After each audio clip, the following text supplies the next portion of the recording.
I'm looking to get the 034 lowering springs, but heard a lot about the noises that it makes when installed. I was wondering if that is currently an occurring issue. Also, is there a proper install guide?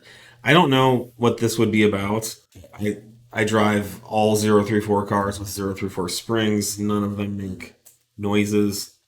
We do include some um, Yep. coil isolators with some of the springs that need them. This is an issue with all springs on the market that have to stack coils to get the car lower. But no, we sell a lot of springs. There are no widespread noises.